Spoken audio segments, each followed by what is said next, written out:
नमस्कार मित्रांनो, भावी शिक्षक आणि शिक्षिकेंनो, टिप्स फॉर टीईटी मध्ये मी अक्षय विरकर तुम्हा सर्वांचं स्वागत करतो। आजच्या या व्हिडिओमध्ये आपण एका अतिशय महत्त्वपूर्ण विषयावर बोलणार आहोत। तो विषय कोणता आहे की लवकरच शिक्षक अभियोग्यता व बुद्धिमत्ता चाचणी होणार आहे।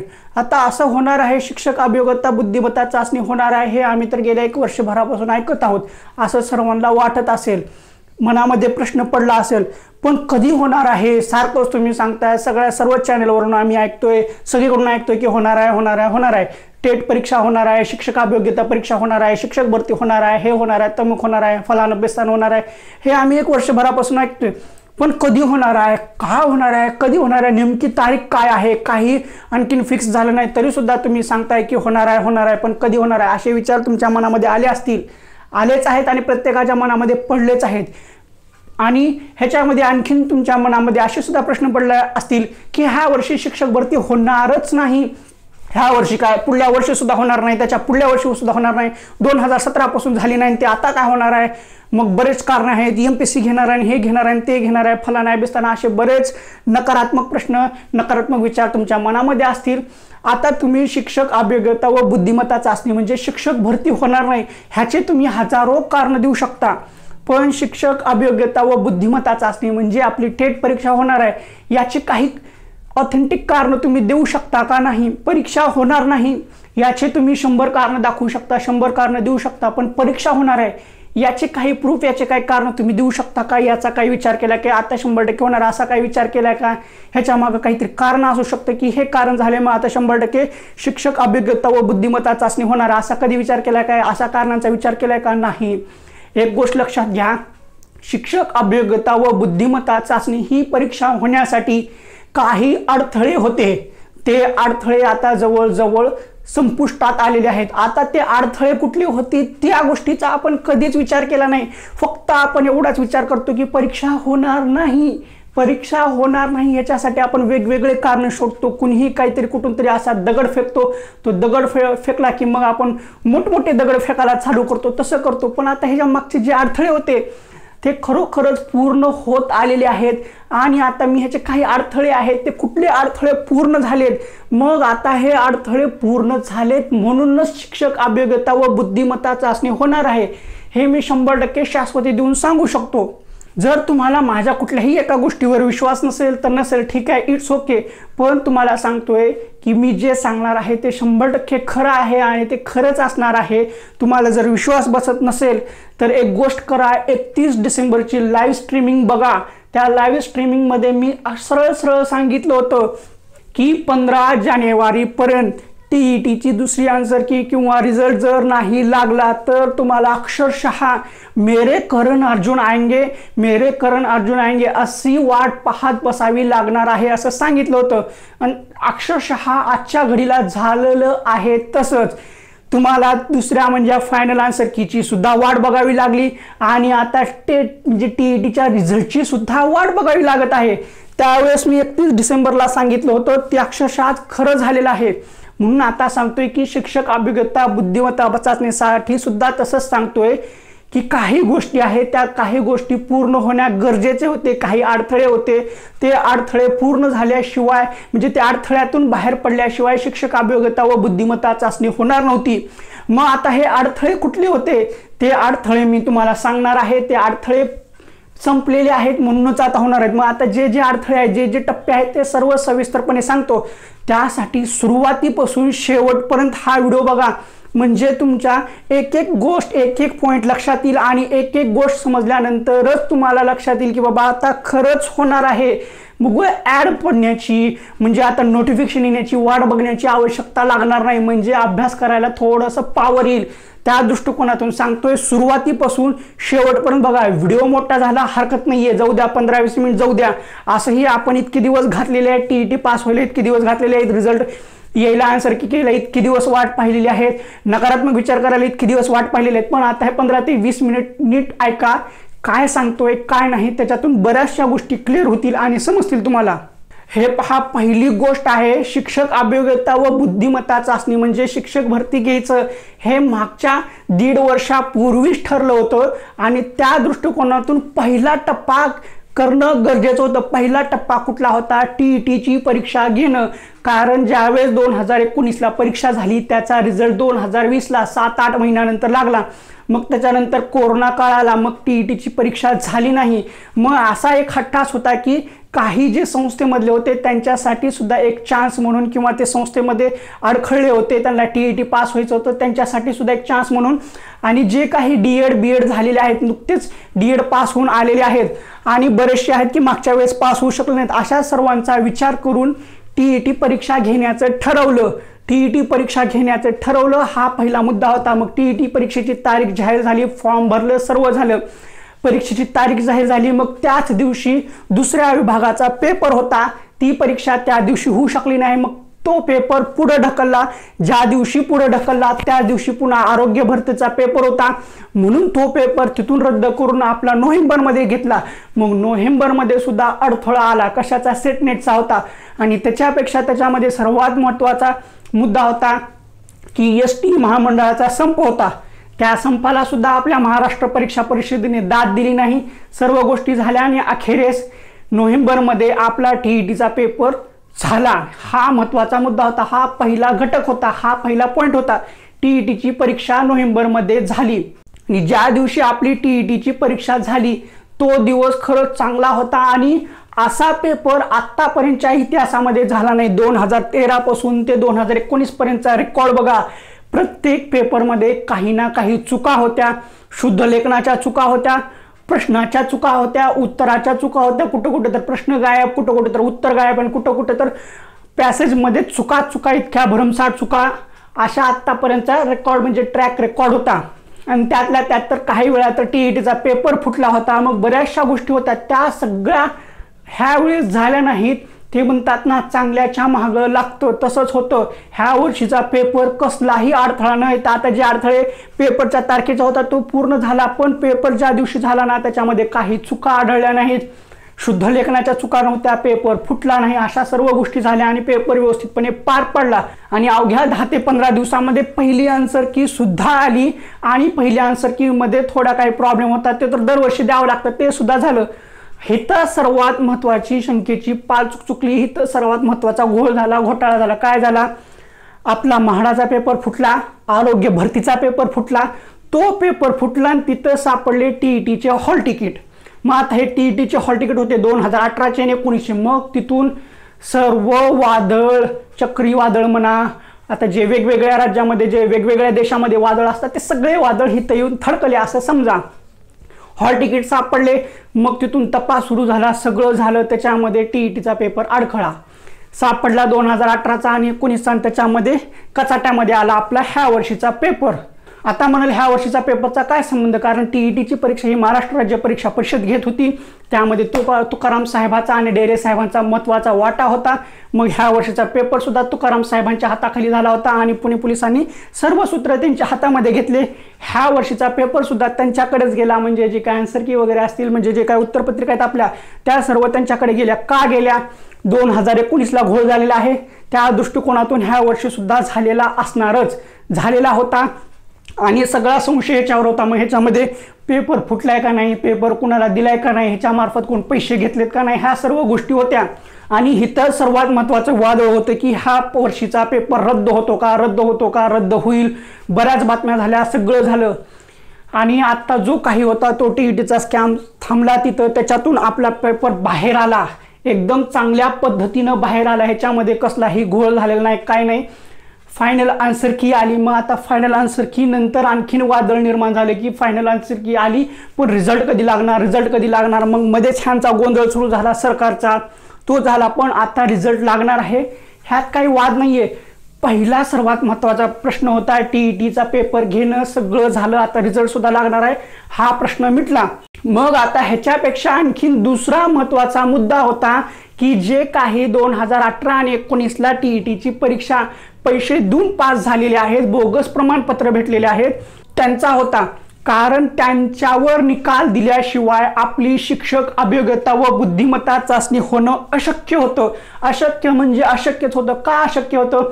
जर समजा 2019ला जे काही बोगस आहेत, पैसे देऊन पास झालेले आहेत, त्यांची यादी जर जाहीर केलीच नसती, त्यांच्यावर काही कारवाई केलीच नसती, तर हे सर्व विद्यार्थी शिक्षक अभिज्ञता व बुद्धिमत्ता चाचणी द्यायला परीक्षेचा फॉर्म भरले असते आणि परीक्षा दिली असते। आणि ह्याच्यामध्ये असे बरेचसे आहेत की अभ्यासू आहेत, होतकरू आहेत, पण आता टीईटीची परीक्षा अवघड असल्यामुळं पास होऊ शकले नाहीत म्हणून त्यांनी पैसे दोन्ही केले। मग यदा कदाचित ह्यांच्यावर कारवाई झाली नसती आणि ह्यांनी टेटची परीक्षा दिली असती, मग टेटच्या परीक्षेमध्ये आपल्यापेक्षा ह्यांना जर जास्त मार्क पडले असते आणि हे जर नोकरीला लागले असते, मग आता हे जे काय 8-10 हजार होते ह्याच्यापैकी 100-1 सुद्धा लागले असते अभ्यास करून। आता कसं असते माहिती आहे का, काही परीक्षा कोण पास होत नाही, पण दुसरा अभ्यास केलेला असतो त्याच्यामुळे पास होऊ शकतात। एक उदाहरण द्यायला सांगतो, एक कुठल्या तरी जिल्ह्यामधल्या PSI मॅडम आहेत, त्यांनी 3-4 वेळा टीईटीची परीक्षा दिली, टीईटीची परीक्षा दिली, पास होत नाहीत। मग चौथ्या प्रयत्नामध्ये टीईटीचा पेपर दिला, पास झाला। मग 2017ची टेट सुद्धा दिली, त्याच्यामध्ये त्यांना नोकरी लागली नाही म्हणून ते शिफ्ट झाले MPSCकडे। MPSC दिली, प्री दिली, मेन्स दिली, PSI लागले, अशी गोष्ट असते। मग आता ह्याच्यामध्ये सुद्धा अशीच बरेचसे विद्यार्थी असू शकतात की टीईटी पास होत नाही म्हणून पैसे देऊन पास झालेले असतील, पण त्यांचा म्हणजे गणित बुद्धिमत्तेचा असू, वेगळ्या विषयाचा अभ्यास असू, तो चांगला झालेला असेल, मग आता टेटमध्ये सुद्धा ते लागू शकतात। आणि जर एकदा लागले आणि त्यावेळेस जर आपली ही बोगस विद्यार्थ्यांची यादी जाहीर केली, त्यावेळेस त्यांना तिथून काढणं खूप अवघड झालं असतं। हा सर्वात महत्त्वाचा मुद्दा होता, तो अंधारात होता, तो बाहेर काढला नव्हता, इतके दिवस तो शमोलता। आणि आता यादी जाहीर झालेला आहे, त्यांना ब्लॅकलिस्ट केलेला आहे, याच्या पुढून त्यांना शिक्षक पात्रता परीक्षा देता येणार नाही। हे झाला विषय, हा होता दुसरा मुद्दा। पहिल्यांदा टीईटीची परीक्षा देणं पहिला महत्त्वाचा मुद्दा होता, तो झाला।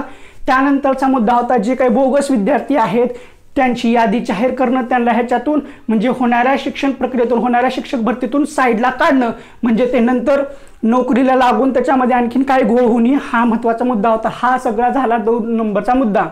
मग आता तिसरा मुद्दा आहे बदली प्रक्रिया सुद्धा जवळजवळ आता पूर्ण झालेली आहे, सर्व झालेलं आहे। मग आता ह्याच्यातून नंतरचा मुद्दा आहे रिक्त जागा। रिक्त जागेचा अहवाल सुद्धा तयार झालेला आहे, आणखीन सुद्धा होतो। आता जोपर्यंत आपली परीक्षा होईल तोपर्यंत रिक्त जागेचा अहवाल तयार होतो, बिंदू नामोली तयार होते, रोस्टर तयार होतो, कुठल्या जिल्ह्यामध्ये किती, कास्टनुसार जागा किती रिक्त आहे ते सगळं तयार होतं। ह्या सगळ्या प्रक्रिया ऑलमोस्ट झालेल्या आहेत। हे टप्पे होते, ह्या टप्प्यातून आपली भरती प्रक्रिया थांबली होती, ह्याच्यामुळं टेट परीक्षा म्हणजे शिक्षक अभिज्ञता बुद्धिमत्ता चाचणी वंचित राहिली होती। आता सर्व प्रक्रिया झालेल्या आहेत। आता फक्त राहिलाय मुद्दा कुठला, की परीक्षा कोण घेणार, परीक्षा कोण का घेऊ, MPSC घेऊ किंवा दुसऱ्या त्या 3 कंपन्या आहेत त्या घेऊ, कोण का घेऊ, हा आपला मुद्दा नाही आहे, तो त्यांचा मुद्दा आहे। तो घेतील, आज ना उद्या त्याच्यावर निर्णय होईल, लवकरच होईल। हे सगळे निर्णय झालेत, ह्या सगळ्या प्रक्रिया पूर्ण झाल्यात। मग ती प्रक्रिया व्हायला काही वेळ लागत नाही, एक सही लागते, एक सही झालं की मग 1-2 महिन्यामध्ये सर्व जिकडं तिकडं होतं। सांगतोय ना, आता जे सांगत होतं की परीक्षा होणार नाही याचे तुम्ही बरेचसे कारण देऊ शकता, पण परीक्षा होणार आहे त्याचे अडथळे काय होते आणि त्याचे कारण काय होते ते सांगतोय, ते झालं। पण आता ह्याच्यामध्ये आता नोटिफिकेशन कधी येईल, टीईटीचा तर रिझल्ट लागणार आहे, लागेल आज ना उद्या, मग त्याच्यानंतर नोटिफिकेशन येतील, त्या सगळ्या गोष्टी होणार आहेत।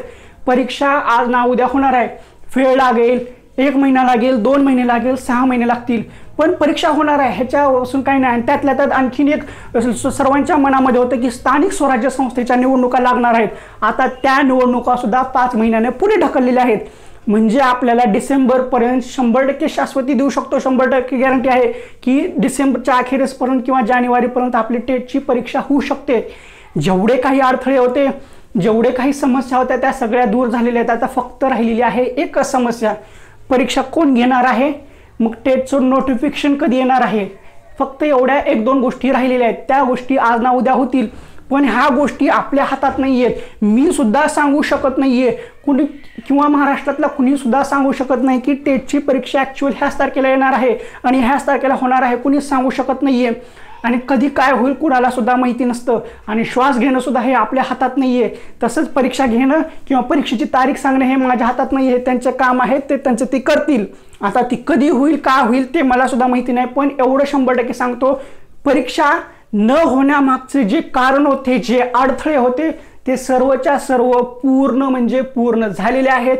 1-2 अडथळे आहेत, ते आज ना उद्या पूर्ण होतील। ते अडथळे मोठे नाही आहेत, जसं की टीईटीची परीक्षा घेणं, मग ते स्कॅममध्ये अडकणं, त्याचा रिझल्ट लावणं, सगळ्या जी गोष्टी होत्या त्या अवघड गोष्टी होत्या त्या पूर्ण झालेल्या आहेत। मग त्यानंतर जी यादी होती बोगसची ती सर्व झालेली आहे, त्या गोष्टी मोठ्या होत्या, मोठे डोंगर जे होते ना ते सर्व डोंगर चढलेले आहेत। फक्त आता परीक्षा कुणाकडे घ्यायची, कोण घेणार आहे एवढं राहिलेलं आहे.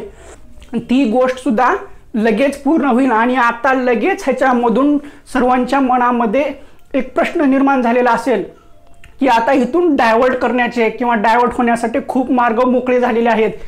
परीक्षा होतच नाही, ह्याच वर्षी होणार नाही, त्याच वर्षी होणार नाही, रिझल्टच लागणार नाही, असे बरेचसे करणारे होते. त्यांच्या तोंडावर अक्षरशः चपलीचा मार पडलेला आहे. काही जण तर असे महानग होते की ह्या वर्षी TETचा रिझल्टच लागणार नाही, आन्सर कीच येणार नाही. ते सरळ तोंडावर आपटलेले आहेत. कधीही पॉझिटिव्ह राहावा, सकारात्मक राहावा, निगेटिव्ह विचार करू नका. कधी काय होईल काही सांगू शकत नाहीये. TETची आन्सर की आली, रिझल्ट सुद्धा लागणार आहे, टेटचं नोटिफिकेशन सुद्धा येणार आहे, टेटची परीक्षा सुद्धा लवकर होणार आहे. हीच गोष्ट लक्षात ठेवा. आणि एकदा का टेटचं नोटिफिकेशन आलं आणि एकदा का परीक्षाची तारीख जाहीर केली, आता हे जे काही नकारात्मक बोलणार होते हे तुम्हाला वाचवायला येणार नाहीयेत. हे तुमचा अभ्यास करायला किंवा तुमच्या अभ्यासामध्ये मदत करायला येणार नाहीये. तुमचं युद्ध आहे, तुमचं युद्ध तुम्हालाच लढावं लागतं. ज्या एकदा तुम्हाला युद्धामध्ये टाकतात आणि त्या युद्धामध्ये तुम्हाला कसं लढायचं ते तुमचं असतं. फक्त तुम्ही एकदा युद्धात गेलात तर तुमच्या मागून पुढून तुम्हाला वार करणारे भरपूर मिळतात. आता ते सकारात्मक वार करणारे असो किंवा नकारात्मक वार करणारे असो, सध्याच्या घडीला फक्त नकारात्मक वार करणारे आहेत. नकारात्मक वार करणारे पासच होत नाही. 2017 पासून झालं नाही, आता काय होणार आहे? जरी झाली तरी ह्याचा रिझल्ट लागत नाही. 5-5, 10-10 वर्ष प्रक्रिया चालते. काय करणार आहे? होतच नाही शिक्षक भरती, होऊच नको, त्याच्यापेक्षा दुसरंही कर, वय वाढत चालले, लग्न होत नाही, असे बरेचसे असतात की असले डोक्यात काहीतरी घालतात आणि त्याच्यातून बाहेर पडणं अवघड जातं. मग आपण ह्याच्यामध्येच विचारत पडतो. आणि ह्या जगामध्ये काही महाठग अशा असतात की फक्त आणि फक्त तुम्हाला डायव्हर्ट करायला पडलेले असतात. आणि एकदा का तुम्ही त्यांच्या कचाट्यात सापडलात किंवा त्यांच्या विचारामध्ये सापडलात, खूप गोड बोलतात, गोड बोलून तुम्हाला इतकं भरवतात म्हणजे कुठल्याही बाबतीत असू शकतं की कुठल्याही बाबतीत असू शकते. ती बाब कुठली असू शकते मी सांगू शकत नाही. हजारो गोष्टी असतात, त्या हजारो गोष्टींबाबत तुम्हाला भयकवलं जाऊ शकतं, गोड बोललं जाऊ शकतं आणि एकदम गोड बोलून त्याच्यामध्ये पुहून त्याच्यामध्ये तुम्हाला ढकलतात आणि तिथून साईडला निघून जातात. एकदा का साईडला निघून गेले की मग तिथून तुमचं डायव्हर्ट होणं चालू होतं. मग एकदा का तुम्ही डायव्हर्ट झालात त्याच्यातून तुमचं बाहेर पडणं अक्षरशः अवघड असतं. एकदा त्या कचाट्यामध्ये तुम्ही सापडलात, 1 दिवस नाही, 2 दिवस नाही, अक्षरशः महिने तुमचे वाया जात असतात. फक्त कुठले एखाद्या गोष्टीमुळं. ती गोष्ट कुठली सुद्धा असू शकते. आता ती गोष्ट ही सुद्धा असू शकते की परीक्षा होणारच नाही. ती गोष्ट ही सुद्धा असू शकते की तू पास होणारच नाहीत. ती गोष्ट ही असू शकते की तू परीक्षा देऊच शकत नाहीस. ती गोष्ट ही असू शकते की तुमच्या आयुष्यामध्ये कोणतरी येतं ते निघून जातं. ती गोष्ट ही सुद्धा असू शकते की तू जरी परीक्षा दिलास तर मेरिटमध्ये येणार नाही. ती गोष्ट ही सुद्धा असू शकते की एवढा अभ्यास करून तू एवढं संघर्ष करून पण परीक्षेमध्ये तू बसलास आणि तिथंच गचकलास तर. असे महाठग असतात, असे महानग आहेत ह्या जगामध्ये. असलं काहीतरी भरवतात. बऱ्याचशा गोष्टी असतात, असल्या गोष्टीकडे लक्ष द्यायचं नाही. आता सध्या आपल्याला फक्त एकच काम आहे, एकच ध्यास, सदा अभ्यास. मी दरवेळेस सांगतोय, वारंवार सांगतोय की फक्त आणि सकारात्मक विचार करा. आता तुम्हाला वाटत असेल मी एवढं सांगतो, हे करतोय, मला नकारात्मक विचार येत नसतील का? येतात. मी सुद्धा कचाट्यात सापडलो होतो, मी सुद्धा त्याच्यातून बाहेर पडलेलो आहे. बाहेर पडलोय म्हणून सांगतोय. जे अनुभव आले असते तेच अनुभव मी शेअर करतोय की बाबा उगच नाही. आता कोणतीही गोष्ट सांगायची म्हणली तर अगोदर त्या गोष्टीचा अनुभव घ्यावा लागतो. तो अनुभव घेतलेला आहे, त्या अनुभवातून पडलेला आहे म्हणूनच सांगतोय. आता TETची परीक्षा का पास होत नाही, सगळं का होत नाही, TET ॲक्च्युअल काय असतो तो अनुभव मी घेतला होता म्हणून मी तो तुम्हाला सांगितलोय.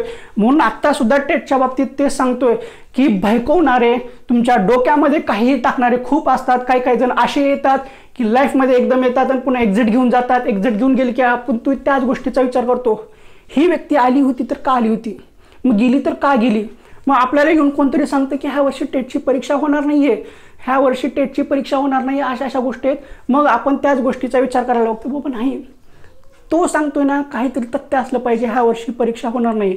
कोणी सांगणार नाही की तुम्हाला ह्याच वर्षी परीक्षा होईल. तुम्हाला फक्त एवढं सांगाल की ह्या वर्षी परीक्षा होणार नाही असं सांगून जाता आणि तुम्ही रिलॅक्स होता, त्याच गोष्टीचा विचार करता परीक्षा होऊ शकत नाही. मग वेगवेगळे कारण तुमच्या डोक्यामध्ये यायला चालू होतात की परीक्षा होत नाही. हेही कारण असू शकतं, तेही कारण असू शकतं. हे सगळ्या कारणाचं तुम्ही एकत्रीकरण करता आणि डोक्यामध्ये फिक्स करून टाकते की बाबा नाही, ह्या सगळ्या गोष्टी अशाच आहेत मग परीक्षा होत नाहीये.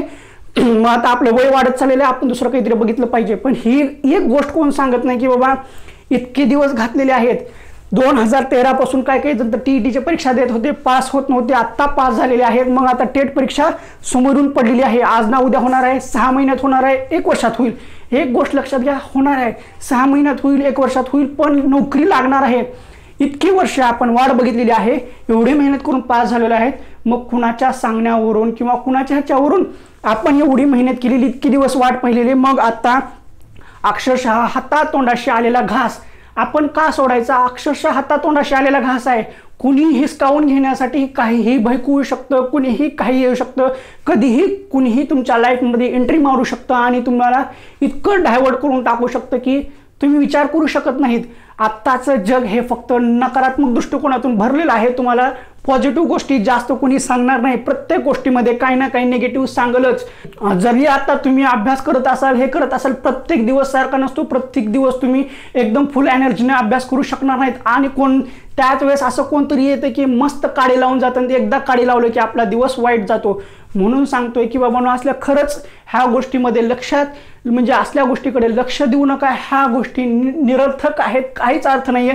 आपलं ध्येय, आपलं उद्दिष्ट फक्त एकच असलं पाहिजे. आणि आता एक गोष्ट अशी करू नका की इतकी दिवस आपण अभियोग्यताचा चाचण्या म्हणजे शिक्षक भरतीचा अभ्यास केलेला आहे, इकडे होत नाहीये म्हणून डायरेक्ट आपण दुसरीकडे स्विच करावं का, MPSCचा अभ्यास करावं का? एक गोष्ट लक्षात घ्या, तुम्ही तिकडल्या साईडला जरी गेलात, सरळ सेवा सोडली तर बाकीच्या परीक्षा तिथं सुद्धा तुम्हाला प्री काढावी लागते, मेन्स काढावी लागते. त्याच्यासाठी सुद्धा तुम्हाला वेळ जाणार आहे. ती समजून घ्यायला तुम्हाला 5-6 महिने लागणार आहे. तिथला अभ्यास करायला, प्री काढायला, मेन्स काढायला तिथं मग किती वेळ जाणार आहे? त्याचा विचार केला का तुम्ही एका झटक्यामध्ये प्री काढणार आहात आणि एका झटक्यामध्ये प्री काढला तर एका झटक्यामध्ये मेन्स निघणार आहात? आपली कॅपॅसिटी काय आहे, आपला अभ्यास किती आहे हे पहा. जे आहे ना, जे ताटात वाढले ते बघा ना, की इकडून तिकडे ह्या डबक्यातून त्या डबक्यात, त्या डबक्यातून ह्या डबक्यात अशा उड्या मारू नका. बस फक्त आता सध्याचे 5 ते 6 महिने हे आपले आयुष्यातले नोकरीसाठी शेवटचे असले पाहिजेत. ह्या दृष्टिकोनातून अभ्यास करा. ह्याच 5 ते 6 महिन्यामध्ये आपल्याला काय उखडायचं ते उखडायचं. मग एकदा का परीक्षा झाली त्याच्यामध्ये आपल्याला कळणार आहे आपल्याला नोकरी लागणार आहे की नाही. मग त्यानंतर बाकीच्या गोष्टी आपल्याला करायला वेळ आहे, मग आपण बाकीच्या गोष्टी त्यावेळेस करू. फक्त मला एवढंच सांगायचं आहे की जे काही नकारात्मक गोष्टी आहेत त्या गोष्टीकडे लक्ष देऊ नका. आता जे काही सांगत होते की अभियोग्यता होणार नाही, ते बरेचसे कारण होते त्यामुळे सांगत होते की होणार नाही. पण आता जी ॲक्च्युअल गोष्ट आहेत, ॲक्च्युअल फॅक्ट आहेत, ज्या खऱ्या गोष्टी आहेत की का होत नव्हती, कोणते अडथळे होते, ह्या अडथळ्यातून सगळं बाहेर पडलेलं आहे. मग आता आशेचा किरण आहे, दरवाजा उघडलेला आहे, सूर्यप्रकाश समोर आहे. त्या सूर्यप्रकाशामध्ये आपल्याला उजळून निघायचं आहे, तिथं आपल्याला झेंडे गाडायचे आहेत. अभियोग्यता चाचणी होणार आहे, एवढीच गोष्ट लक्षात ठेवा. बाकीच्या गोष्टी कुठल्याही लक्षात ठेवू नका. जे अडथळे होते सर्वच्या सर्व पूर्ण झालेले आहेत. आता फक्त 1-2 डोंगर पूर्ण केलेत. आता फक्त 1-2 गोष्टी, 1-2 रस्ते जायचे आहेत. ते रस्ते झाले की आपली अभियोग्यता चाचणी होणार आहे. परीक्षा व्यवस्थित होणार आहे, ती ऑनलाईन होईल, ऑफलाईन होईल. मेरिट किती येईल तसल्या भानगडीत आत्ताच पडायचं नाही. आपलं लक्ष अभ्यासाकडं, परीक्षा होणार आहे त्या दृष्टिकोनातून अभ्यास करायचा आहे. आता सिलेबस काय असेल असल्या गोष्टी नाही, बाकीचे सगळे जे विषय आहेत ते परिपूर्ण करायचे आहेत. वेळ आहे त्या वेळेचा सदुपयोग करायचा आहे, मस्त अभ्यास करायचा आहे. परीक्षा होणार आहे, बस एवढंच लक्षात ठेवा. आज ना उद्या होईल, 100% होणार आहे. काळ्या दगडावरली रेघ आहे, ही कोणी मोडू शकणार नाही. आणि परीक्षा घ्यावीच लागणार आहे, ही सुद्धा गोष्ट लक्षात ठेवा. म्हणून कुठल्याही जे काही तुम्हाला वेगवेगळे रस्ते दाखवत आहेत त्या रस्त्याकडे पळू नका. कुठलाही तरी एक रस्ता फिक्स करा, त्या रस्त्याकडे जावा. ठरवले ना भरती आहे, भरती करायची आहे, शिक्षक व्हायचे तर ठरवले ना फिक्स एका ह्याच्यावरच फोकस राहावा. दोन्ही कुणी पण सांगते इकडे जा तिकडे जा तसं करू नका. जायचं ना सरळ जावा. कुणाचं ऐकू नका. एक म्हण आहे ना, ऐकावे जनाचे करावे मनाचे. मग ह्या जगामध्ये तुम्हाला नकारात्मक सांगायला भरपूर पडलेले आहेत, म्हणून त्या नकारात्मक गोष्टी घ्यायच्या नाहीत. आपल्याला फक्त सकारात्मक गोष्टी घ्यायच्या आहेत. बस भरपूर काही सांगितलं, जे सांगायचं होतं ते सर्वच सांगितलेलं आहे. आता अभ्यास करा, जो माना अभ्यास करा, लक्ष राहू द्या अभ्यासाकडे. बाकीच्या गोष्टीकडे किंवा बाकीच्या भानगडीकडे पडू नका. ह्या जगामध्ये खूप लोक आहेत तुम्हाला डिस्टर्ब करायला, तुमची लाईफ बर्बाद करायला, तुम्हाला तुमच्या क्षेत्रापासून दूर करायला. तुम्ही जे करताय ते करू नये. तुम्ही आयुष्यामध्ये पुढे जाऊ नये. तुम्ही काही चांगलं करू नये. तुम्ही चांगलं जरी केलं तरी वाईट म्हणणार आहात, वाईट जरी केलं तरी वाईटच म्हणणार आहेत. असे बरेचसे व्यक्ती आहेत, बरेचसे लोक आहेत समाजातले आहेत की आपल्याला पुढे जाऊ देत नाहीत. खेकडा कसा वरती जात असो की दुसरा खेकडा मागून त्याच्या पाय ओढत असतो, तसं आहे हे जग, तसंच आहे. या जगातून शिकलं पाहिजे, समजलं पाहिजे. म्हणून सांगतोय की जगाकडे लक्ष देऊ नका. आपण फक्त आपल्याकडे फोकस ठेवलं पाहिजे. आपल्याला काय सिद्ध करायचं, आपल्याला काय साध्य करायचंय ह्या गोष्टीकडे लक्ष करा आणि त्या दृष्टिकोनातून पुढला पाऊल टाका आणि व्यवस्थितपणे अभ्यास करा। आणि हो बस आजच्या या व्हिडिओमध्ये एवढंच सांगायचं आहे। जे सांगायचं आहे ते ॲक्च्युअलपणे तुम्ही पद्धतशीरपणे व्यवस्थितपणे तुम्ही ऐकला असाल। आता जे ऐकले नसतील ते गोष्ट वेगळी, त्यांना ऐकायचं नसेल, त्यांना प्रवचन खूप बोरिंग वाटत असेल, त्यांना फक्त नकारात्मक गोष्टी घ्यायच्या असतील ते त्यांची गोष्ट राहिली। पण जे ऐकला सुरुवातीपासून त्यांचे मी मनापासून आभार व्यक्त करतो, कारण तुम्ही सुरुवातीपासून आत्तापर्यंत जवळजवळ 15-20 मिनिट मी जे काय बोलतोय ते ऐकलात त्याबद्दल धन्यवाद। आणि हा व्हिडिओ पाहून तुम्हाला कसं वाटलं ते कमेंट बॉक्समध्ये सांगा। व्हिडिओ आवडला असेल तर व्हिडिओला लाईक करा, शेअर करायला विसरू नका। लाल रंगामध्ये सबस्क्राईब बटन आहे ते दाबा, त्यानंतरची जी घंटी आहे ती सुद्धा दाबा व ऑल नोटिफिकेशन बेल सिलेक्ट करा। आणि सर्वांना अभ्यासासाठी खूप खूप शुभेच्छा। चांगला अभ्यास करा, जोमाने अभ्यास करा आणि आपल्याला टेटची परीक्षा देऊन नोकरी लागायची आणि आपल्याला झेंडे काढायचे। एक गोष्ट एवढी लक्षात राहू द्या, आपल्याला झेंडे काढायचे आणि आपल्याला शिक्षक व्हायचंय म्हणजे व्हायचंयच, ही गोष्ट लक्षात राहू द्या। ठीक आहे, आजच्या व्हिडिओमध्ये एवढंच। ठीक आहे।